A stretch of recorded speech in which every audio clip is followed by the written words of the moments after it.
Battle through the heavens as god the flame emperor. Episode 339 अंतरिक्ष teleportation सरी। चूंकि सब कुछ तैयार है, चलो, वेनजी ने भी धीरे से कहा और फिर सबसे पहले नीचे उतर गया। चलो तुम छोटे लोग, मुझे शुआनलिंग शाही परिवार के इन दो लोगों पर ध्यान देना। वे शुआनलिंग सम्राट तालाब में प्रवेश कर चुके हैं। अगर संभव हो तो उन्हें शुआनलिंग सम्राट तालाब की योग्यता को छूने न दें। जू लाओ की आवाज भी धीरे धीरे शियाओ यान और अन्य लोगों के दिलों में प्रकट हुई। इसका क्या मतलब है? तीनों भी असमंजस में थे। हालांकि उन्हें नहीं पता था कि इसका क्या मतलब है, लेकिन चूंकि जू लाओ ने उन्हें यह जिम्मेदारी सौंपी थी, तो इस पर विचार करना आवश्यक था। इसलिए उन्होंने इसे अपने दिल में लिख लिया और फिर वेनजी के पीछे नीचे उतर गए। Tick tock. पानी की बूंदों की आवाज इस शांत मार्ग में बहुत कठोर थी। कुछ मिनटों में 7 लोगों का समूह भी मार्ग से गुजरा और फिर एक काफी खाली जगह पर आ गया। यहाँ आने पर शियाओ यान ने भी इस स्थान में कुछ असामान्यताएं पहली बार खोजीं।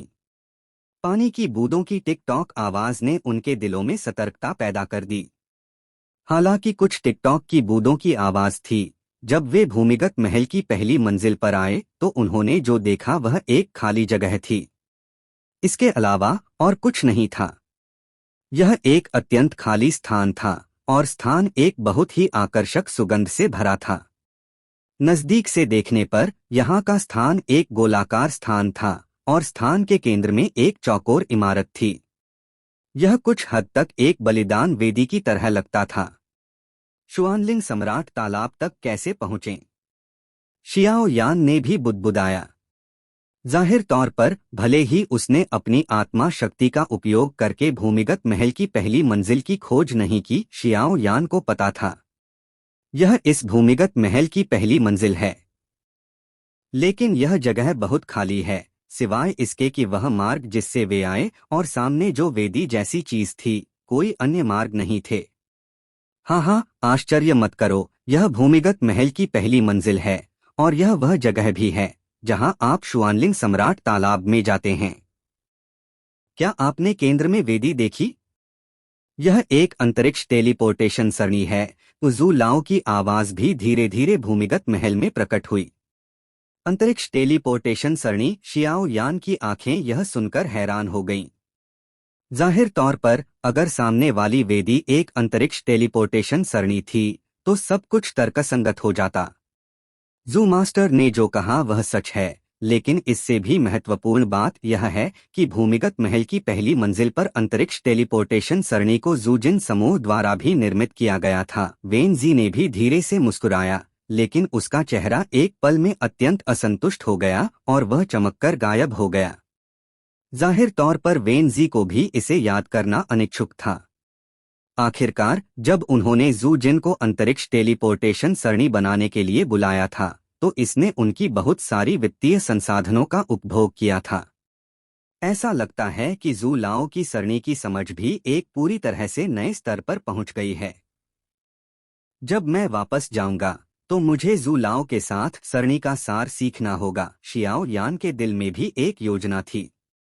आखिरकार हालांकि वह भी एक युद्ध सरणी मास्टर है, कुछ हद तक सरणी की उसकी समझ अभी भी अज्ञानता की स्थिति में है।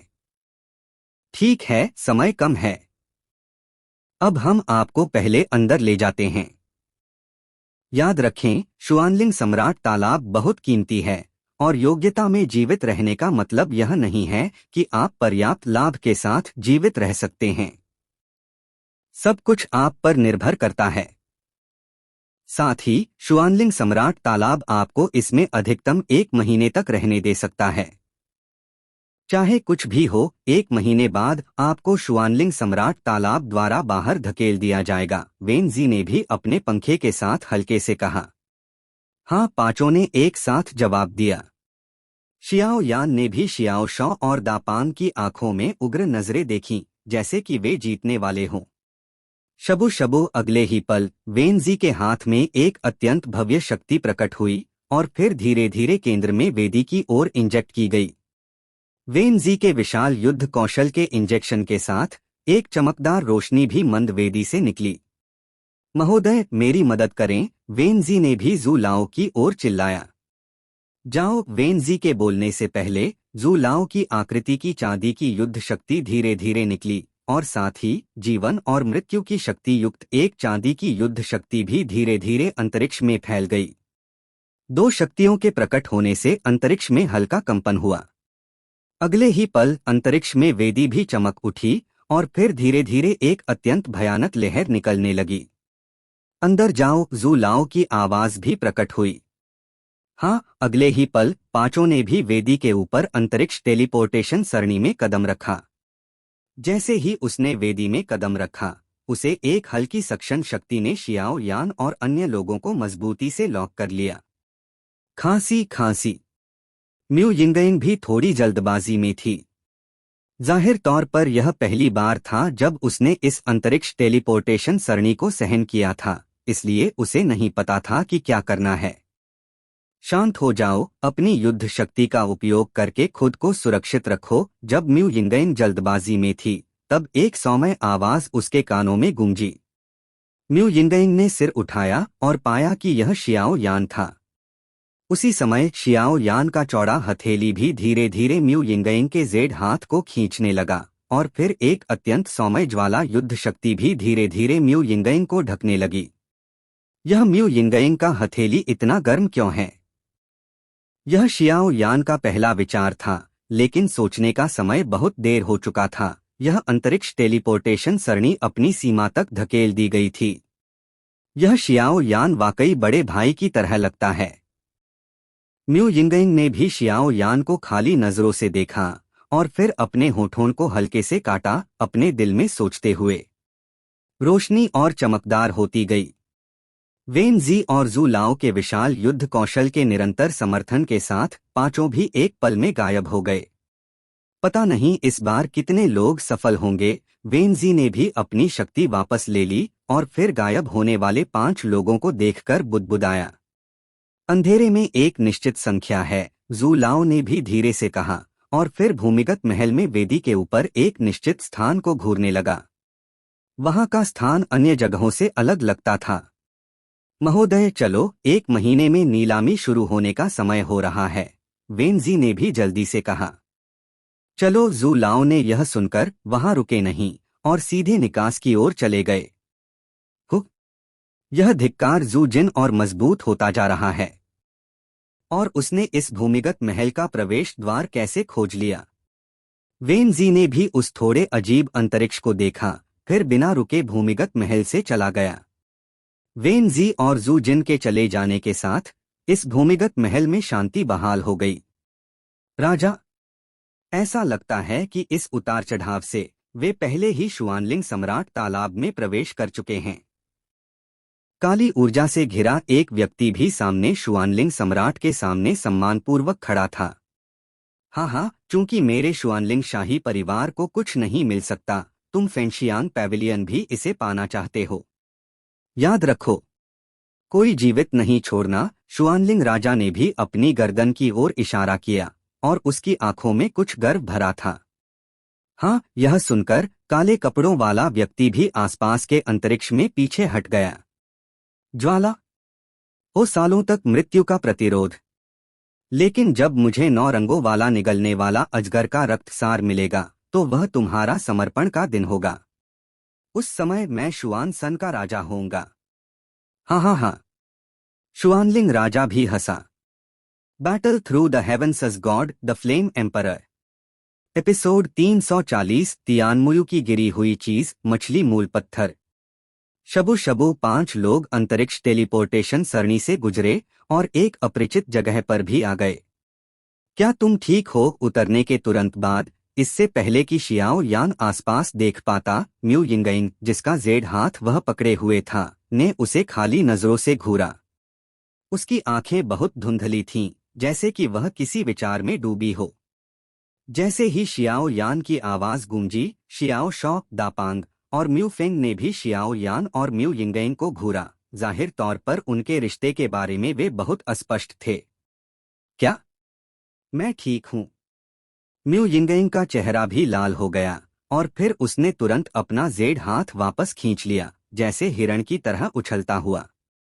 वाकई कमाल। म्यू फेंग ने भी शियाओ यान को अंगूठा दिखाया और फिर कहा, जाओ जाओ जाओ, चलो काम पर लगें। शियाओ यान ने इन लोगों की परवाह नहीं की और तुरंत इस अपरिचित जगह को देखा, लेकिन उसी क्षण दुर्घटना हो गई। शियाओ यान और अन्य लोग भी शुआनलिंग सम्राट तालाब में प्रवेश करने के योग्य थे। ऐसा लगता है कि भूमिगत महल की पहली मंजिल पर अंतरिक्ष टेलीपोर्टेशन सरणी इस शुआनलिंग सम्राट तालाब का प्रवेश द्वार है। शियाओ यान ने अपने दिल में ऐसा सोचा। चमकदार रोशनी के साथ शियाओ यान और अन्य लोग भी भूमिगत महल में गायब हो गए और अगले ही पल पांचों एक नई जगह पर फिर से प्रकट हुए। आसपास देखने पर जहां पांचों इस समय थे, वह भी एक अंतरिक्ष टेलीपोर्टेशन सरणी थी जो स्पष्ट रूप से भूमिगत महल की पहली मंजिल के ताले से जुड़ी थी। यहाँ की अंतरिक्ष टेलीपोर्टेशन सरणी का कईजांग वेदी स्पष्ट रूप से भूमिगत महल से जुड़ा था और शियाओ यान ने यह भी खोजा कि पास में एक रास्ता था और यह अज्ञात था कि यह कहाँ जाता है। चलो, शियाओ शॉ और दापांग ने उतरते ही चिल्लाया और फिर वे हाथ में हाथ डाले दौड़े और तुरंत शियाओ यान और अन्य लोगों के पास से गायब हो गए। उन्होंने सीढ़ियां उतरकर लगभग 5 मीटर चौड़े मार्ग की ओर दौड़ लगाई। वे क्या कर रहे हैं? म्यू फेंग ने भी आश्चर्य किया। नहीं, जल्दी करो। हालांकि शियाओ यान को नहीं पता था कि ये दोनों क्या कर रहे थे। इसमें कोई संदेह नहीं था कि ये दोनों शुआनलिंग शाही परिवार के सर्वश्रेष्ठ थे और यह शुआनलिंग सम्राट तालाब भी शुआनलिंग शाही परिवार का था। यह अपरिहार्य था कि ये दोनों कुछ ऐसी बातें जानते हों जो शियाओ यान को भी नहीं पता थी। म्यू यिंगयिंग और म्यू फेंग ने यह सुनकर शियाओ यान को सिर हिलाया और फिर उनका पीछा करने लगे। म्यू यिंगयिंग की 4 सितारा डॉ सम्राट की क्षमता के साथ, जो सफलतापूर्वक 5 सितारा डॉ सम्राट स्तर को छू चुकी थी, भले ही इन दो भाई बहनों की ताकत 5 सितारा डॉ सम्राट स्तर तक पहुंच चुकी थी, म्यू यिंगयिंग को अभी भी कुछ आत्मविश्वास था और इन दोनों का पीछा करना उल्लेख करने योग्य नहीं था। शियाओ यान चारों के पीछे था, पीछा करते हुए और एक विशाल आत्मा को छोड़ते हुए, और फिर उसकी आंखें अजीब हो गईं। शुआनलिंग सम्राट तालाब। तर्क से यह एक नदी जैसा अस्तित्व होना चाहिए, फिर भी मुझे कोई नदियां या यहाँ तक कि बहते पानी की आवाज भी क्यों नहीं दिखी? शियाओ यान ने भी अपने दिल में सोचा। अगले ही पल, इससे पहले कि शियाओ यान सोच पाता, एक परिणाम सामने आया। यह है।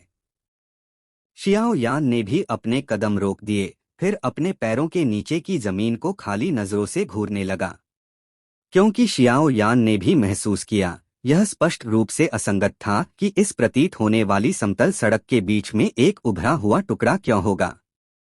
शियाओ यान, तुम्हें क्या हुआ? बगल में म्यू यिंगयिंग ने भी देखा कि यहाँ कुछ अजीब चीजें थीं और उसने इन दो भाई बहनों का पीछा करने के लिए अपनी पूरी ताकत का उपयोग नहीं किया, बल्कि शियाओ यान की ओर ध्यान दिया। जब उसने देखा कि शियाओ यान की आंखें अजीब हो गईं, तो वह भी रुक गई, फिर वापस चलकर शियाओ यान से कहा, शियाओ यान, तुमने क्या खोजा? म्यू फेंग ने भी महसूस किया कि यह निश्चित रूप से शुआनलिंग सम्राट तालाब नहीं था और तुरंत पूछा, जैसे ही मैं यहाँ आया, मुझे कुछ गलत लगा।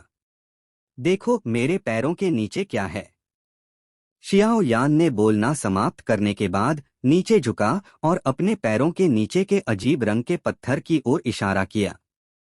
क्या यह एक साधारण पत्थर नहीं है? म्यू यिंगयिंग ने भी आश्चर्य किया। हालांकि यह पत्थर काफी उभरा हुआ और विशेष है, लेकिन ऐसा लगता है कि इसका कोई ठोस प्रभाव नहीं है। शियाओ यान ने क्या खोजा? तुम क्या सोचते हो, म्यू फेंग? शियाओ यान ने म्यू यिंगयिंग से यह उम्मीद नहीं की और तुरंत अपना सिर म्यू फेंग की ओर घुमाया। यह पत्थर, मुझे लगता है कि मैंने इसे कहीं देखा है।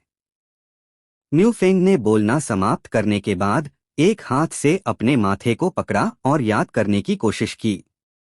यह एक तरह का पत्थर है जो नकली नहीं है, लेकिन इसका एक नाम भी है, मछली मूल पत्थर। शियाओ यान ने भी जमीन पर पत्थर को धीरे से देखा और कहा, मछली मूल पत्थर। म्यू यिंगयिंग ने भी अपने होठों को हल्के से काटा फिर थोड़ा उत्सुकता से नीचे झुकी और शियाओ यान द्वारा इंगित पत्थर को देखा। समतल जमीन पर एक उभरा हुआ पत्थर भी प्रकट हुआ। नजदीक से निरीक्षण करने पर यह एक काफी अजीब पत्थर था, जो अनियमित आकार का था, लेकिन म्यू यिंगयिंग का हथेली जैसे ही इसे छुआ, एक प्रभावशाली ठंडा एहसास पूरे शरीर में फैल गया। यह पत्थर बहुत अजीब है, इसमें कुछ शक्ति प्रतीत होती है। म्यू यिंगयिंग ने भी थोड़े संपर्क के बाद एक निर्णय लिया। हाँ, यह मछली मूल पत्थर है। किंवदंती के अनुसार यह एक काफी दुर्लभ पत्थर है। इसकी कीमत नाजिन के समान है। यह डॉ क्यूई या कुछ रहस्यमय शक्ति को अवशोषित या संग्रहित कर सकता है ताकि लोग इसे अवशोषित कर सकें, म्यू फेंग ने भी धीरे से कहा। जाहिर तौर पर शियाओ यान और म्यू यिंगयिंग के शब्दों ने म्यू फेंग को इस मछली मूल पत्थर के बारे में कुछ याद दिलाया। म्यू फेंग ने जो कहा वह गलत नहीं है। हालांकि इस मछली मूल पत्थर की कीमत इससे कहीं अधिक है। तुमने जो कहा म्यू फेंग, उसके अलावा जहां तक मुझे पता है, इस मछली मूल पत्थर का प्रत्येक जन्म एक मजबूत व्यक्ति के पतन से संबंधित है, और केवल एक मजबूत व्यक्ति के पतन से ही यह बनता है। यहाँ तथाकथित मछली का भी अपना शीर्षक है। तियानमुयु शियाओ यान ने भी धीरे से कहा। तियानमुयु क्या है? म्यू फेंग ने भी आधा जानते हुए और फिर पूछा। तियानमुयु किसी एक व्यक्ति या प्राणी को नहीं, बल्कि मछलियों के एक समूह को संदर्भित करता है। एक ऐसा मछलियों का समूह जिसने एक बार शुआनतियन संतियन में आतंक पैदा किया था, शियाओ यान ने भी धीरे से कहा। तियानमुयु जाति मूल रूप से शुआनतियन सन में समुद्र में एक छोटी जाति थी, और इसे सालों तक मनुष्यों द्वारा शिकार किया जाता था, लेकिन मुझे नहीं पता कि शुरू में क्या हुआ। तियानमुयु जाति को खेती करने की क्षमता मिल गई। उनकी विशाल संख्या के साथ इसने शुआन तियानतियन में एक आपदा भी ला दी। फिर तियानमुयु जाति में 9 वास्तविक शक्तिशाली लोग थे, और वे उनके तियानमुयु कबीले के प्रतिनिधि थे। इस मछली मूल पत्थर के बारे में इसका मतलब है कि यह वह जगह है जहां तियानमुयु कबीले के 9 मजबूत लोगों का पतन हुआ।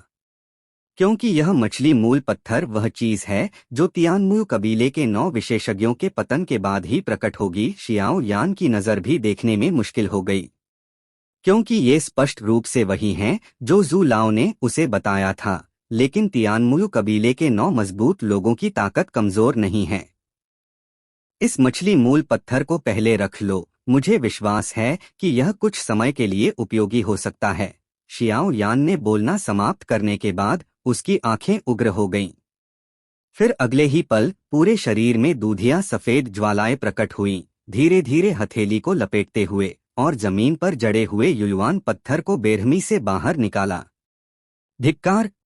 यह चीज बाहर नहीं निकल रही। शियाओ यान ने भी एक विचारशील भाव दिखाया, और फिर उसकी आंखें लगातार घूमती रहीं।